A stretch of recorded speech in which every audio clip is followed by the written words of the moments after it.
This video assignment will have 4 different sections. In each section, I will be addressing several different scenarios related to social groups and formal organization.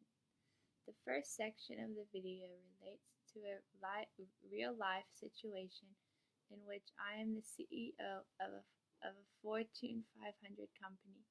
I am faced with the challenge of resolving conflict between the Vice President and CEO of the company. In the second section of this video, I will discuss the 3 types of formal organization and explain how each one is different. In the third section of this video, I will apply Webster's ideal bureaucracy to my running for public office for the first time. Last, I will discuss another real-life scenario in which I am a manager in a small advertisement department where I must motivate a specific employee who has withdrawn from their engagement in the work environment. As the CEO of a Fortune 500 company, I have a lot of responsibility to manage and motivate the high-level management of the company. Since I've grown up in the company over the years, working my way through various jobs and responsibilities, I have a good understanding of all the aspects of the business and how to work with employees at all levels. I am currently having a challenge with my Vice President and CEO. These 2 individuals are always at odds with one another, and I need to help them resolve their differences so they can work in a productive way together. The success of the company depends a lot on the performance of these 2 individuals. As an expressive leader, I have developed good skills to help overcome interpersonal problems among employees in the company.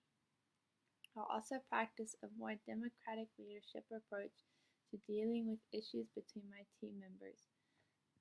One of the first things I would do is to have a meeting with my Vice President and CEO separately to listen to their concerns in working with the other person.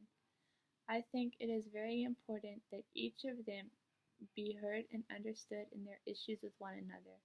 I would encourage each of them separately to take a look at the reason why they are finding it difficult to work together and would encourage each of them to work on those areas in themselves that they believe will make working together easier. I would try to help them stop blaming the other person where possible and encourage them to seek harmony. Depending on how well this process works, I could take another step and meet with both of them together. I would then try to mediate between them in a way that would help them to listen to one another in order to find some resolution to the challenges they face working together. In the end, I realize that there is no guarantee that they will resolve their issues, but I think a highly relational approach to working with them would be the most effective way to help out. I will now discuss the 3 types of formal organizations and how they differ from one another. The first type of a formal organization is a voluntary organization. In a voluntary organization, the members can enter and leave the organization freely at any time. There are many examples of voluntary organizations. They can range from a group of people who have a common interest, like sporting activities, and social service, or political interests. The members of a voluntary organization are not paid and see their involvement mostly to further a worthy cause or to fill their own time and to be like-minded people. The second type of formal organization is a coercive organization. This is an organization that people are a part of against their own will. An example of this type of organization would be a prison. People become part of the organization because they have committed a crime, and as a result they are forced to go to prison where they become a part of the organization there. The third type of formal organization is a utilitarian organization. There are many types of utilitarian organizations like universities, corporations, and labor unions. These organizations exist to help people accomplish common tasks.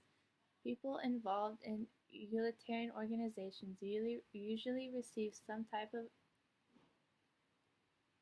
compensation for their time and services.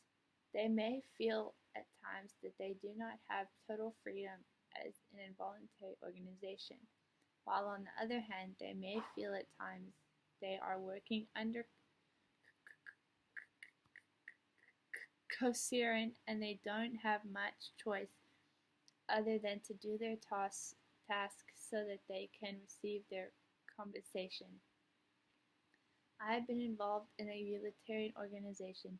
I worked for 2.5 years at a preschool as a teacher's assistant. There were many positive things that I learned during this time. I learned how to be a team player so that the organization could successfully achieve its goals and care for the educate preschool age children. I also learned how to work with my fellow employees on a daily basis. This included at times working through conflict. There were times when I really did not want to be there, but I had to because I had made a commitment and I needed to stay and work through issues. I also enjoyed the benefit of being paid for my services at the school. In the third part of this video, I will discuss my running for public office for the first time. I actually have very little experience in politics. However, I did successfully help a friend to be elected in the previous election, and I think the lessons I learned in this experience will serve me well to run for office myself. Based on Webster's ideal bureaucracy, there are several things I can do practically to help people believe in my competency for the office I desire to fill. First, I would want to clearly understand and communicate the duties and responsibilities of the office for which I am running. It is important that I understand what role it is I intended to fill, and then it is important for others to know this as well. Based on the position that I desire to fill, there will be specific qualifications necessary for me to fulfill the duties related to that position. So I would need to articulate clearly my qualifications and how I will use those qualifications to serve in my desired position. I would want to communicate to voters that I see the position I am running not as my position, but it is a position that they are granting me and one that I must serve in for the benefit of the voters and the government as a whole. I think these are the most important things I would do in order to try to be elected for a public office. In the last section of this video, I will discuss the issues I am facing as a manager of a small group of employees in an adjusting department of the company I work for. I work with a very high creative group of people, but one of the team members has recently become very disconnected from the team and is no longer offering input. This is becoming obvious to the other team members, and it is affecting the overall productivity and morale of the team. The first thing I would do as a manager is to meet with the employee. I would ask them to share with me any problems that they may be experiencing at work or outside of work that may be affecting their attitude towards their work. I would try to determine the reasons why this employee is experiencing alleviation at work. It could be that he or she is not being stimulated or challenged enough at work and they feel bored. It could also be that they feel overworked and are experiencing burnout. As a result of this burnout, they could be just withdrawing because they are tired and overwhelmed. Whatever the reason might be, I would try to work with this employee to help them figure out what was causing their alleviation from the team. I would try to offer creative solutions that could help them to re-engage with the team. The most important thing for me would be to encourage this employee and how they're an important member of the team and that their involvement is highly valued by me and the team. I believe these steps could help to get the team member to a better place in their involvement with the